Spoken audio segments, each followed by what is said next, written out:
Hello, I'm Nathan Judah. I'm here with Wolves reporter Mr. Liam Keane. Second time doing this. Unfortunately, the camera's packed in today. I think everybody's packed in after watching that display. Look, Wolves 2, Bournemouth 4. Liam, for as good as Wolves were and Gary Neal was last Saturday, a week's a long time in football, and they were equally as bad this afternoon. Yeah, I think it's only fair that the first thing we said after the win over Fulham, alongside lots of things about Matheus Cunha and all the other players that played fantastically well, was that Gary Neal got it right. The first thing to say after this loss, in my opinion, is that Gary Neal got it badly wrong today with that starting 11. I have asked him in the press conference. Look, we've backed Gary Neal, given him a lot of credit. I do think there's still plenty. They've gone 4 unbeaten before this game. I think there's lots of credit there still to give him. And I've asked him in the press conference. I think it's only fair to say, first question, did you get it wrong today? Do you think you got it wrong? He did sort of say, look, it was difficult to change it after that kind of win over Fulham, which I do understand. But then sort of said in hindsight we'd have done things a little bit differently, and I think that's a relatively fair response. Look, neither of us thought that Mario Lemina was going to play at centre back today. I thought it was obvious that Dawson would come back in. I'm really surprised he didn't. It was just to have made that an error initially, and then to go on to make so many mistakes on the pitch, have a sort of decision with the starting 11 exacerbated by individual errors on the pitch, made it a terrible afternoon. And after 57 seconds, Wolves were all at sea, all over the place. Well, it was just a dreadful start to the game all round, wasn't it? It really was. A hat-trick of penalties, the first time in Premier League history, and all, for me, and I think for you as well, nailed on penalties, but just calamitous errors from front to back today. Yeah, first one's really clumsy from Totti. Not a load of contact, but enough really for Evan Nilsson to go down. Looking for the penalty, as you'd expect him to, and it's needless and clumsy in the area to do it. The second goal's really poor from Wolves' point of view, played through the midfield, which was bypassed horrendously today. The third one, Jose Sarr making a terrible error, really bad with the ball at his feet on that particular occasion. And Wolves got themselves back into it with that, at 1-1, get back into it at 3-2. Molyneux's up for it, the crowd are ready to go. And it's a terrible back pass from Craig Dawson. It's a really poor pass from a player who's normally so reliable and so good. And then Jose Sarr clatters Evan Nilsson on his heels. I do think Dawson's more at fault than Sarr is, but Sarr's on his heels. Clatters Evan Nilsson. It's a third penalty. It's Kluivert's hat-trick. It's 4-2. And Wolves were deservedly beaten today. Just nowhere near good enough, and handed on a silver platter goals to a Bournemouth team that deserved to win and are a very good side, but didn't have to do a lot to win the game. They didn't. Just so many errors from front to back, really, wasn't it? And I guess one good thing is Jorgen Strand-Larsen, I thought was excellent today. Took his 2 chances very well, and he's going to be important going forward. At the same time, it's been Matheus Cunha who's arguably the best player in the Premier League at this moment in time, and he was kept very quiet, wasn't he, throughout? Yeah, there's an argument to say that if you stop Matheus Cunha, you stop Wolves. And to some degree, I can understand and agree with that, because I think Wolves are very over-reliant on him. But they have proven today that when Larsen is a handful, which he isn't always, but he can be, and I think he's had a relatively good start to his Wolves career, scores 2 really good goals, puts himself about, looks a threat at every opportunity, and Wolves, without those errors, crazily, probably get something from the game today. They scored 2 good goals. Yes, Bournemouth deserved it, but the errors on the pitch, exacerbated by, in my opinion, the error with the starting 11, handed Bournemouth the game. So I think, look, Larsen's performance is a positive. It's probably the only positive you can take from it. And Cunha, unfortunately, was way below his standards. Not just marked out of the game by Bournemouth, who did very well in containing him, but when he did get on the ball, he didn't look sharp. And I just think it wasn't his day, and you're going to find those days. And unfortunately, that comes back to the question of consistency. If he wants to get to the very highest level, whether that's with Wolves or elsewhere, he's going to have to be a bit more consistent. Yeah, and look, consistency, we've been looking about this the third attacker, isn't it? We had Bellegarde, we had Rodrigo Gomez today. I thought both flattered to deceive, really. I know that Bellegarde put in a great cross for Jorgen Strand-Larsen's opening goal, but at the same time, you look at the bench today, you look at the players that are coming on, no one's really taking their chance, are they? Yeah, and I think Gary sort of hinted at that in the press conference, to say that some players have, some haven't, but if you want to impact this starting 11, you've got to make an impact off the bench. Hwang, albeit 82nd minute, came on very quiet when he came on, frustrating the crowd really when he did. Guedes gets a good assist, does okay. Forbes, I forgot he was on the pitch for 20 minutes when he first came on, and then he had a few touches towards the end and didn't do a lot with it.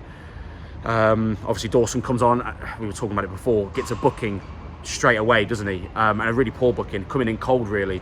And he looks like a 34-year-old coming in cold that should have started the game, should have had an opportunity to warm up and start the game, and played. Gives a booking away, gives the back pass away, and in turn gives the game away. Yeah, look, a really bad day at the office, of course, for Jose Sarr as well. I mean, he looked distraught coming off the pitch. And he looked very frustrated and angry coming off the pitch at the end of the first half. Really ugly scenes going into the South Bank, and a fan getting removed by security, I think, was the result. Yeah, obviously 3-1 down at half time. Sarr's had obviously that massive clangor with the second penalty, the third goal. And he's gone into the South Bank, he's sort of gone over the hoardings, the security, sort of stewards and security are holding him back from getting into the crowd. And he's pointing furiously and shouting. One fan is then subsequently dragged out by stewards and leaves the stadium. We've got no idea what was said. We've asked Gary about it. He wasn't even aware of the situation, according to him in the press conference. Didn't want to comment on it at all. It could be something absolutely abhorrent that the fan has said. And obviously we need to hopefully try and find out what was said. But if it was something as simple as, criticising his performance, Sarr probably has to have some thicker skin than that. But I can't criticise him too much without knowing exactly what was said. But what I can say is that it's not a great look to have fans reacting like that, to have Jose Sarr reacting like that, more importantly. And to the credit of the rest of the South Bank, they were with Sarr and against... they were applauding him getting removed. Exactly, yeah, with Sarr and against the fan. So credit to the rest of the fans that were in that area at that time. But it's just a terrible look. And then towards the end of the game, Bournemouth fans singing Gary, what's the score? Some Wolves fans in the South Bank join in, followed by some Wolves fans, again not a lot but still some are audible, singing "You're getting sacked in the morning." There wasn't a lot of chants, at full time. There was a lot of booing, there was lots of very frustrated and angry fans. There was no sort of collective chant. But Wolves, Molineux was ready to go today, and it didn't. I don't think Gary Neal will be going anywhere, but that is a big blow. It's one step forward and two steps back after a fantastic win over Fulham. Yeah, and like you said, I mean, absolutely perfectly put, because it was looking great. They were outside the relegation zone. Crystal Palace is late. Equalised today means that they're back in the relegation zone, and they've got two tough away games now. You go to Everton without a suspended now Nelson Semedo, which you cannot do after the first minute of the game. Really you're nowhere near the game. Totti's giving away the penalty, and yet you're the one at right back coming across and getting booked for dissent. You cannot do that. Gary Neal was very frustrated, I think, after the game, and you can understand that. They've tried to change that. They were quite whiny at the start of this season, and they've kind of got better at that. But at the same time, that's cost your number one right back I guess the opportunity to start or to play in that game, and that's going to be a tough game going to Goodison Park. And look, you're not back to square one. You've had 4 games unbeaten, but this was a great chance. I think everybody coming to the stadium today thinking they could win 3 wins on the bounce, they could really get themselves out of that danger zone, and now you kind of get back into it, you suck back into it, and you can be very, very quickly. Yeah, and it's the manner of the loss as well. You are right, look, 4 unbeaten, 2 wins on the trot. You don't go back to square one with this loss by any means, but it's the manner of the loss that is the most frustrating. If Wolves had lost 1-0 here today in a scrappy game, it's a very different outlook at the end of it. The manner of the starting 11, again, I'll come back to the individual mistakes, and really Wolves' inability to control their emotions, control the game. Once the game gets away from them, they really struggle to get back into it. So, yeah, look, you go into Goodison now on Wednesday, which is a tough place to go. I think Wolves have got more quality than Everton. I think they're a better side than Everton. But it's a tough place to go. It's a difficult atmosphere to deal with. They're going to be physical. They're going to batter you with set pieces. And those are the things Wolves have struggled with this season. And you can bet your bottom dollar that Santiago Bueno and Craig Dawson will come back into probably a back 3. It's got to be, hasn't it? I think so. You can't concede 6 at home to Chelsea, 5 away at Brentford, and 4 at home to Bournemouth. You've got to shore it up. And going to Goodison Park, which, by the way, the very few goals scored at Goodison Park this year, they're quite good at home, but there's a lot of 0-0s going on. They cannot concede 1 or 2 goals. They've got to start from the back, I think, and move forward and hope that their quality up front is better than Everton's, which it is, but they've got to show it. Yeah, no, spot on. Look, leaking goals is clearly the problem. It has been all season. And that's what concerns me a little bit going to Everton. Wolves are more than capable of going there and winning that game. But if they're not at it, and I'd be gobsmacked if it's not a back 5 and those centre-backs coming in, as you just said, or at the very least 2 actual centre-backs playing in a back 4.